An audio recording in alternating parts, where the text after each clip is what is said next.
Hi అండి, welcome back to Lavanya embroidery blogs. ఇక్కడ stitching అయిపోయిన కంప్యూటర్ వర్క్ బ్లౌజ్ చూడండి ఎంత బాగుందంటే, స్టిచ్చింగ్ అయిపోయాక బ్యాక్ అంతా కూడా ఆల్ ఓవర్ బుటీస్ వేశాను. మొత్తం బ్లౌజ్ మనకి ప్యారెట్ డిజైన్ వస్తుందండి. శారీ కలర్ వచ్చేసి గ్రీన్ వచ్చింది, ఇంకా గ్రీన్ అండ్ గోల్డ్ జరీ తీసుకున్నాను అనమాట. బ్యాక్ అంతా కూడా ఆల్ ఓవర్ బుటీస్ నేను గోల్డ్ జరీతో ఇచ్చానండి. ఎల్బో హ్యాండ్స్ ఎంత హెవీగా వచ్చాయి చూడండి, నీట్ ఫినిషింగ్ ఉందండి. మొత్తం ఇది మగ్గం ఫినిషింగ్లో వచ్చింది.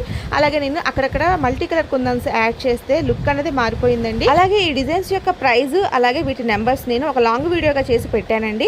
ఎవరైనా చూడాలనుకుంటే ఆ వీడియో లింక్ని నేను కింద యాడ్ చేస్తాను, క్లిక్ చేసి మీరు చూడొచ్చండి. అలాగే నెక్స్ట్ డిజైన్ వచ్చేసి కట్ వర్క్ డిజైన్. చాలా అంటే చాలా బాగుంటుందండి ఈ డిజైన్ ఫినిషింగ్. న్యూ డిజైన్ అండి, నేను యానీ క్రియేషన్స్లో తీసుకున్నాను అనమాట. శారీ కలర్ వచ్చేసి సీ గ్రీన్ వచ్చింది, ఇంకా అలాగే సిల్వర్ జరీ, ఇంకా డార్క్ పింక్, ఇవి 3 కలర్స్ యూస్ చేసి వేశాను. అలాగే హ్యాండ్స్కి చాలా హెవీగా వేసుకోవాలన్నా వేసుకోవచ్చండి ఈ డిజైన్కి, కానీ కస్టమర్ సింపుల్గా కావాలన్నారనమాట. సో ఈ వీడియో నచ్చితే తప్పకుండా లైక్ చేయండి, సబ్స్క్రైబ్ చేసుకోండి. Thanks for watching.